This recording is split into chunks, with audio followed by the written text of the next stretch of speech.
بھٹو نے یہ religious card شروع کیا تھا، بیسیکلی ریلیجن کارڈ جو تھا، جہاں تک ہمیں بتایا گیا تھا کہ یہ ضیاء الحق کے بعد زیادہ کام شروع ہوا ہے، ضیاء الحق کے آنے کے بعد. تو بھٹو کو جو مارا گیا تھا وہ اسی بات پہ ہوئے تھے کہ اس نے جب پبلکلی کہا تھا کہ میں شراب پیتا ہوں، اور یہ کانفلکٹ بنی تھی، ریزن بنی تھی؟ نہیں، کوئی نہیں کنفلکٹ تھی، بس ہر کسی کو اپنی باری چاہیے تھی. مولوی پھدک رہے تھے کہ ہمیں بھی باری دو، تو سارا ڈرامہ یہی تھا. اور 9 ستاروں میں وہ جو 9 پارٹیاں تھیں اس میں مولوی پارٹی تو دو کہ 3 ہی تھیں، باقی تو سیکولر تھیں. بھٹو کو پتہ تھا کہ 9 کے خلاف میرا مقابلہ ہے، رگ کی الیکشنز اس نے. تو مولویوں کو یہ نہیں تھا کہ وہ شراب پیتا ہے یا نہیں پیتا، مولوی کتنے پیتے ہیں اور مولوی اور کون سے نیک کام کرتے ہیں. سر بھٹو کا جو نیشنلائزیشن والا جو سٹیپ تھا وہ ٹھیک تھا آپ کے خیال؟ بالکل غلط تھا جی. ایک ہی مثال میں دیتا ہوں، یہ بیکو فیکٹری ہوتی تھی جو اب پیکو ہے، اچھی بھلی پروفٹ میکنگ انڈسٹری تھی. کار بنانے جا رہے تھے، انڈسٹریلائز کر کے 2-3 سالوں کے اندر ہی تالے پڑوا دیے. اور انڈسٹریلائز کہہ رہا ہوں، نیشنلائز. تو بھٹو کو پھر اتنا بڑا لیڈر پورٹری کس طرح سے کفر ہو گیا سر؟ اتنا مطلب لوگوں کی جائیدادوں کے اوپر گورنمنٹ قبضہ ایک طرح کی کر دیتی ہے جا کے، تو اتنا مقبول لیڈر کی کس طرح سے ہو گیا؟ اسٹیٹ نے بنایا؟ اب بھٹو اس وقت تو بھٹو ہی اسٹیٹ تھا نا، بھٹو اس وقت ریاست تھا، تو اس نے اپنے آپ کو اتنا بڑا لیڈر بنا لیا. بے نظیر بھٹو سے بڑی تھی ویسے، یہ میں بتا دوں آپ کو، اپنے باپ سے بڑی تھی وہ. اور وہ کن بیسس پہ آپ کہہ سکتے ہیں کہ وہ بڑی تھی؟ مجھے اس میں اسٹیٹسمین شپ زیادہ نظر آتی ہے.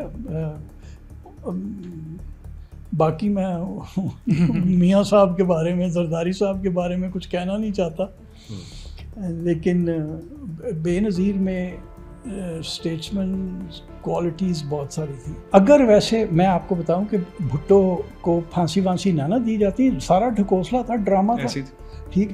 اگر بھٹو کو پھانسی نہ دی جاتی اور بھٹو کو دوسرا موقع دے دیا جاتا نا، تو بندہ بڑا شاطر تھا، سپر انٹیلیجنٹ آدمی تھا، اس نے دوسری بار ٹھیک ہونا تھا. اور اس نے جو بہت سارے کام کیے تھے نا پہلی بار مولویوں کو خوش کرنے کے لیے، وہ شاید ریورس بھی کر دیتا. لیکن جب ضیاء آ گیا تو پھر تو فوج سے ہی ہمیں پتہ تھا، میں اس وقت فوج میں تھا جب ضیاء نے چیف آف آرمی اسٹاف بنا، ہم باتیں سن چکے تھے.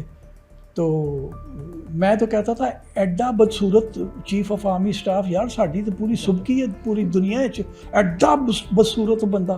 سر مجھے تو بڑی ڈیبڈی سر تھا، تو بدصورت، نہایت بدصورت اندر باہر سے. وہ جو یونٹ کا مولوی ہوتا تھا، وہ ہمیں جب لیکچر دیا کرتا تھا ہم اس کا مذاق اڑایا کرتے تھے، کیونکہ اس کو بولنا بھی نہیں آتا تھا، جاہل مولوی تھا. اور ہر یونٹ میں جاہل مولوی تھے. تو اس کے بعد ضیاء نے کہا کہ یہ جو ہے یہ صوبیدار کا اس کا اسٹیٹس ہوگا مولوی کا، اور اگر گاڑی جا رہی ہے تو ایک جو سیکنڈ سیٹر ہوتا ہے، اگر صوبیدار ہے اور مولوی بھی اس گاڑی میں تو مولوی سیکنڈ سیٹ پہ ہوگا. فوج کا اس نے قانون ہی الٹا کر دیا. تو اس کے بعد جب آپ فوج سے یہ کام اس نے شروع کیا، تو جب ادھر آیا تو پھر جو رفقا کار کرتا رہتا تھا وہ یہی تھے نا. تو پھر یہی بننا تھا جی اس ملک میں. سر میری خالہ ہیں، وہ مطلب مجھے بتاتی ہیں کہ لاہور ایک بڑا ماڈرن سٹی تھا بیفور ضیاء الحق، کہ وہ کہتی ہیں کہ یہاں پہ اسکرٹس بھی پہنی جاتی تھیں، عورتیں اسکرٹس پہنتی تھیں، سلیو لیس کپڑے پہنتی تھیں، اور لوگ کی نظر اس طرح سے نہیں ہوتی تھی جس طرح آج دیکھا جاتا ہے. آج تو برقعے والی ہم نے معاشرے کو بہت کنزرویٹو بنا دیا. ہم نے نا معاشرے کو سک کر دیا، بیمار کر دیا. یہ کر کر کے نا یہ باتیں، کیونکہ یہ ان کی بات آپ کی خالہ بتاتی ہیں، جی، یہ ان کی بات بالکل صحیح ہے. یہ لڑکیاں اسکرٹس میں بائیسیکلوں پہ کنیڈ جایا کرتی تھیں، کام کرنے آیا کرتی تھیں. ہم ڈیورنٹ روڈ پہ رہتے تھے، گڑی شاؤ سے لڑکیاں کام کرنے جاتی تھیں. مال پہ ساری اس وقت بزنسز تھے اور بڑے آفیسز تھے. وہ بائیسیکل پہ جایا کرتی تھیں، اور وہ لیڈیز سائیکل ہوتی تھی جس کا یوں کر کے ہوتا ہے، نیچے سیدھا ڈنڈا نہیں ہوتا جس پہ. تو کوئی نہیں، انہیں کسی نے کبھی آنکھ اٹھا کے نہیں دیکھا تھا. آپ کے خیال سے ضیاء الحق نے آ کے لاجک ختم کر دیا کہ لاجیکل تھنکنگ ختم کر دیا کہ اگر ہم نے مذہب بھی انہوں نے اگر پھیلایا کہ اگر مذہب کی اتنی ریلیجیس پولائزیشن کی انہوں نے, وہ بھی لاجیکلی نہیں پڑھایا گیا. ہمیں عربک پڑھائی گئی کہ آئی پڑھی جاؤ, مطلب اسکولوں میں بھی ایون اگر میں اپنی جنریشن کی بات کروں تو ہمیں بھی اسلام کے بارے میں اس طرح پڑھایا نہیں گیا جو کہ بیسک کانسیپٹس تھے اسلام کے. دیکھیے یہ جو کیا پاکستان اسٹڈیز اور یہ جو اسلامیات, اب ہر چیز جو ہے نا وہ اسلامیات ہے. انگلش کی کتاب اسلامیات ہے, اردو کی کتاب اسلامیات ہے, جغرافیہ اسلامیات ہے, ہسٹری اسلامیات ہے, ہر ایک میں اسلامیات ہے. بالکل ٹھیک ہے, یہ ایک دماغ بند کرنے کی ایک وہ تھی سازش. کیونکہ دیکھیے ایک جو ضیاء کے زمانے میں بچہ پڑھ رہا تھا نا یہ پاکستان اسٹڈیز اور یہ سارا کچھ, اس کی اب اولادیں پاکستان اسٹڈیز پڑھ رہی ہیں. اب یہ قوم سدھر نہیں سکتی. اگر ہم پاکستان کے پولیٹیکل سینیریو کو دیکھیں سر, ونس ہم نے ڈکٹیٹرشپ جو ہے وہ اس شیر کو منہ کو لہو لگایا, اس کے بعد ہم سنبھل نہیں سکے سر. دیکھیے دو باتیں نا, ایک تو یہ کہ یہ ڈکٹیٹرشپ, یہ بھٹو کو میں اس کا سب سے بڑا قصوروار سمجھتا ہوں کہ فوج شکست کھا کے آئی تھی, اسی وقت نو وار پیکٹ کرتا, فوج ریڈیوس کر دیتا. بھٹو کے پاس پوری طاقت تھی, تو وہ کہتا ہے کہ ہم یہ کریں گے وہ کریں گے, ہم 1000 سال میں یہ کر دیں گے, ہمیں چاہے گھاس کھانا پڑے. ابھی تک قوم گھاس ہی کھا رہی. اس زمانے کا ہماری 98 انڈیا کا 1 روپیہ ہوتی تھی, اور وہ ہینگ اوور کافی بعد تک چلا کہ ہمارا روپیہ انڈیا سے بہتر تھا کیونکہ باہر سے اتنا مال آیا تھا. لیکن ضیاء اور اس کے حواریوں نے لوٹ مار مچائی ہوئی تھی. یہ اپنے اردشیر کاوس جی نے ایک بار فوت ہو گئے ہیں, یہ اب پتہ نہیں, میں تو ثابت نہیں کر سکتا, وہ ٹی وی کی فوٹیج کسی کے پاس ہوگی کہ نہیں. اب اختر عبد الرحمن کے لڑکے کے منہ پہ کہا تھا کہ تیرا باپ تو 2 ٹکے کا چور تھا, بتا تو ہاں کر, بتا انہیں کہ تیرے باپ نے کتنی وہاں سے کمائی کی ہے. تو اور جو لوگ جانتے ہیں اختر عبد الرحمن کا پچھلا, انہیں پتہ ہے کہ اس کی اوقات تھی کیا. تو وہ بجائے دیس پہ لگانے کے, دیس کا تو یہ گڑبڑ دگار تھے بھائی آپ کے دیس کے. انہوں نے تو کچھ بھی نہیں ہونے دیا نا کہ ملک سیدھا ہو جائے کسی طرح. پھر مشرف نے اس زمانے میں پھر پیسے آ رہے تھے, وسکی کا گلاس سر پہ رکھ کے ناچ رہا ہے. مجھے کسی کے شراب پینے پہ کوئی اعتراض نہیں ہے, مجھے کسی اپنی حلال کمائی سے جو مرضی جو کوئی کرے, دوسرے کا حق نہ مارے, کسی کے ساتھ زیادتی نہ کرے, اس کے اوپر مجھے کوئی تکلیف نہیں ہوتی. لیکن سارا جو نوٹ آ رہا ہے وہ آپ انہی کاموں پہ لگا رہے ہیں. بھٹو کی سر آپ کے خیال سے کیا غلطیاں تھیں آپ؟ ڈیسیجنز. جی, کہ کون سے ڈیسیجنز ایسے تھے کہ جو کہ اس نے غلط ڈیسیجنز لیے؟ ایک تو یہ نو وار پیکٹ انڈیا کے ساتھ نہیں کیا, مطلب, اور فوج کو ریڈیوس نہیں کیا. میں اس وقت فوج میں ہوتا تھا. اب میں کبھی اپنی بیوی سے یہ بات کرتا ہوں, وہ بڑی پکی بھٹیا ہے, پپلی ہے, تو وہ کہتی ہے اس وقت تو تم فوج میں تھے, تم نے بھٹو کو بڑی گالیاں دینی تھی. تو میں نے کہا گالیاں دے دوں کہ میں نے منہ بند کر لینا تھا, لیکن دیس تو سدھر جاتا. تو یہاں دیس کی کسی کو چنتا نہیں تھی. تو ایک تو یہ بھٹو کی غلط ڈیسیجن تھی, ہمیں غلط لائن پہ ڈال گیا.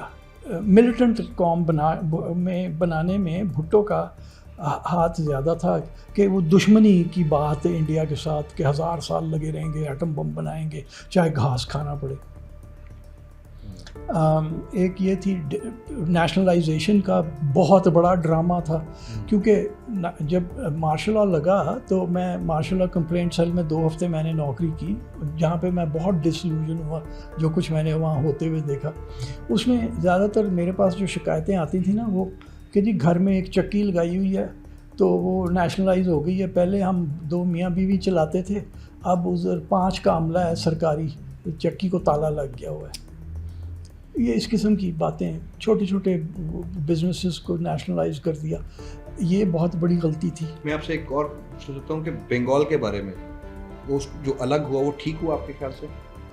دیکھیے بنگال کو تو ہمارے گڑبڑ دگاروں نے پہلے ہی سوچ لیا تھا کہ انہوں نے جانے دینا ہے.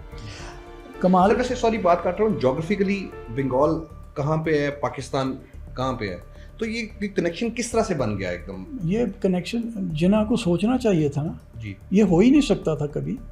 Pakistan is here to stay, بالکل غلط تھی اسٹیٹمنٹ. وہ تو 24 سال میں ہی انہوں نے دکھا دیا کہ وہ جو جناح کا پاکستان ہے وہ تو رہا ہی نہیں.